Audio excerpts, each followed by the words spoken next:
Hello everyone, in this video tutorial we will use the designs.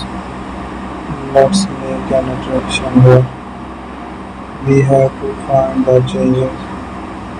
Also we will make the designs here.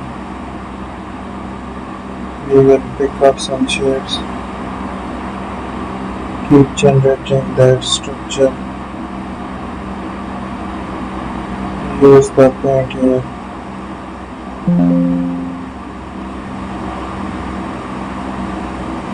Add some residue in the center.